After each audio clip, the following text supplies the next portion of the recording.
నూలు నూలులో శతాబ్దాల గౌరవం, పట్టు పరంపరకు ప్రతీక, సంప్రదాయానికి శాశ్వత చిరునామా సఖీ.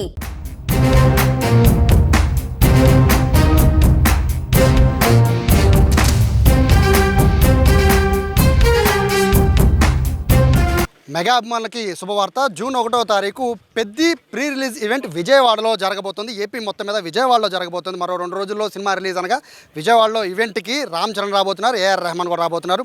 చాలామంది స్టార్స్ కూడా విజయవాడ రాబోతున్నారు. దీనికి సంబంధించిన ఇందిరాగాంధీ మున్సిపల్ స్టేడియంలో ఈ ప్రోగ్రాం జరగబోతుంది. దానికి సంబంధించిన ప్రారంభోత్సవానికి సంబంధించి ఏర్పాట్లకు సంబంధించిన భూమి పూజ అనేది జరిగింది.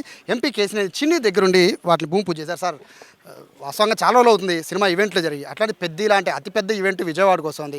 మేనేజ్ చేయగలరా ఎంతమంది క్రౌడ్ని? మేనేజ్ చేయడం కష్టం. దసరా ఉత్సవాలకు 2 లక్షల మంది వచ్చినప్పుడు కూడా మా గవర్నమెంట్ శాఖలన్నీ కూడా బ్రహ్మాండంగా పనిచేసి ఎటువంటి ఇబ్బంది లేకుండా బ్రహ్మాండంగా కార్యక్రమాలు, దసరా కార్యక్రమాలు చేశారు. అదే విధమైన ఎక్స్పీరియన్స్ అంతా మా అధికారులకు ఉంది. తప్పకుండా ఆ స్థాయిలో క్రౌడ్ ఉంటుంది కాబట్టి వాళ్ళు జాగ్రత్తలు తీసుకుంటున్నారు. అన్ని ప్రభుత్వ శాఖలు కూడా ప్రైవేట్ ఈవెంట్ అయినా కూడా నిన్న వాళ్ళ ఉదయం నుంచి కూడా పలు దఫాలుగా చర్చలు చేసి ఏ విధంగా వెళ్ళాలని అన్నీ ఆలోచించారు. తప్పకుండా ఒక భారీ ఈవెంట్, నిజంగా ఒక మెగా ఈవెంట్ అనుకోవాలి. ఈ మధ్యకాలంలో ఇంత మెగా ఈవెంట్ ఏది కూడా జరగలేదు. ఇటువంటి మెగా ఈవెంట్ విజయవాడకు రావడం చాలా ఆనందంగా ఉంది. అందులో జంజీ కోరుకునే సూపర్ స్టార్ రామ్ చరణ్ రావటం, అన్నిటికన్నా ముఖ్యంగా ఆయనతో పాటు మరొక సూపర్ స్టార్ ఏఆర్ రెహమాన్ గారు రావటం విజయవాడకి చాలా చక్కటి అవకాశం. విజయవాడ వాసులందరికీ వారిని వీక్షించి ఈ ఈవెంట్ని భారీగా విజయం చేస్తారు. తప్పకుండా టైటే అవుతుంది, కానీ ఈ టైట్లో కూడా ఇటువంటి ఈవెంట్లు వస్తేనే కదా మా విజయవాడ వాసులందరి కోరిక కూడా ఇదే కదా. కాబట్టి ఇక్కడ ప్రతి ఈవెంట్కి సార్ క్రౌడ్ మేనేజ్మెంట్ అంత ఇంపార్టెంట్, పాసెస్ కూడా అంత ఇంపార్టెంట్ సార్. ఎందుకంటే మీకు వచ్చే ఫోన్ కాల్స్ నాకు తెలిసి మామూలుగా ఉండవు.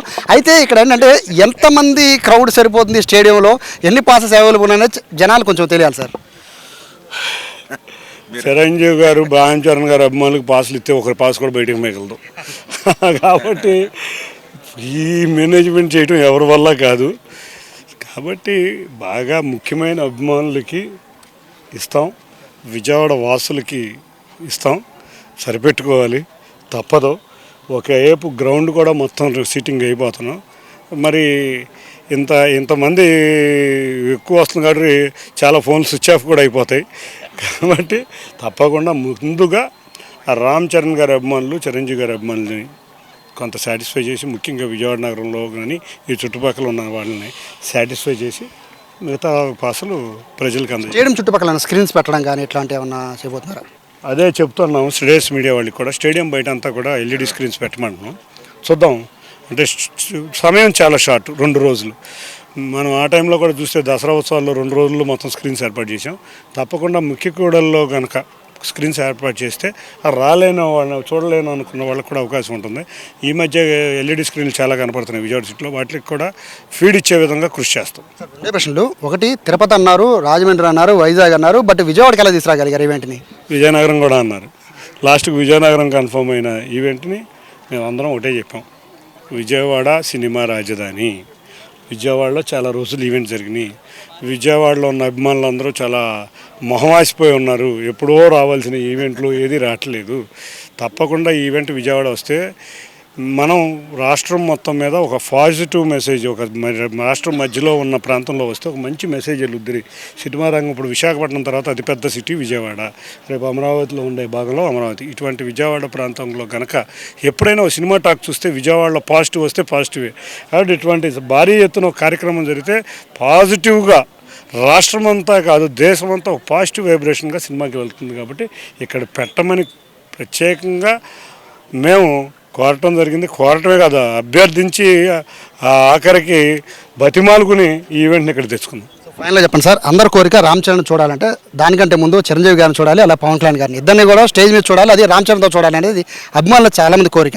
సో మీకున్న సమాచారం ఏంటి సార్, ఇద్దరు వస్తారా ప్రోగ్రామ్కి? అది అందరం అభిమానులే కాదు, మేమందరం కూడా కోరుకుంటున్నాం. ముగ్గురు ఒకేసారి చూసిన ఈ మధ్యకాలంలో ఎక్కడా లేవు. తప్పకుండా ముగ్గురు ఒక స్టేజ్ ఎక్కితే చాలా ఆనందంగా ఉంటుంది. దాంతోపాటు ఏఆర్ రెహమాన్ గారు, ఒక ఆస్కార్ విజేత, ఆయనతో కూడా ఉంటే నిజంగా ఈ నలుగురు యొక్క మేటి కలయిక మీకు కూడా చాలా ఆనందంగా ఉంది. మరి వాళ్ళు సినిమా వాళ్ళు మరి ఎవరెవరికి జస్టులను పిలిచారో ఇంకా నాకైతే తెలియదు. వాళ్ళు వస్తే ఈ క్రౌడ్ కంట్రోల్ అనేది మా చేతిలో కాదు, కూడా ఎవరి చేతిలో కూడా ఉండదు. తప్పకుండా వారు వస్తారనే ఆశిద్దాం. సో ఇది కేసీఆర్ చిన్ని భుజాన్ని ఎత్తుకున్నారు మొత్తం ఎంటైర్ ఈ ప్రోగ్రామ్ మొత్తాన్ని. ఇందిరాగాంధీ మున్సిపల్ స్టేడియం కెపాసిటీ అయితే ప్రస్తుతానికి 30,000 మాత్రమే. అది కూడా పైన మనకి ఏదైతే మనకి స్టాండ్స్ కనబడుతున్నాయో అవన్నీ ఫుల్ అయిపోతే సో బయట చాలామంది క్రౌడ్ ఎదురు చూసే పరిస్థితి ఉంటుంది. కాబట్టి ఎలా క్రౌడ్ మేనేజ్మెంట్ చేయగలుగుతారు అనేది పెద్ద ప్రశ్న. ఈవెంట్ మాత్రం 1వ తారీఖు సాయంత్రం 6 గంటల నుంచి జరగబోతుంది. కాబట్టి అభిమానులకు కూడా విజ్ఞప్తి చేస్తూ ఉన్నారు, లిమిటెడ్ పాస్లు మాత్రమే ఉంటాయని చెప్పి ఎంపీ కేసీఆర్ కూడా చెప్తున్న నేపథ్యంలో విజయవాడకి అతిపెద్ద ఈవెంట్, అది కూడా పెద్ద రాబోవడం అనేది విజయవాడ ప్రజలు కూడా సంతోషం వ్యక్తం చేస్తున్నారు. కెమెరా పర్సన్ వినయ్తో సాయి, సుమన్ టీవీ, విజయవాడ నుంచి.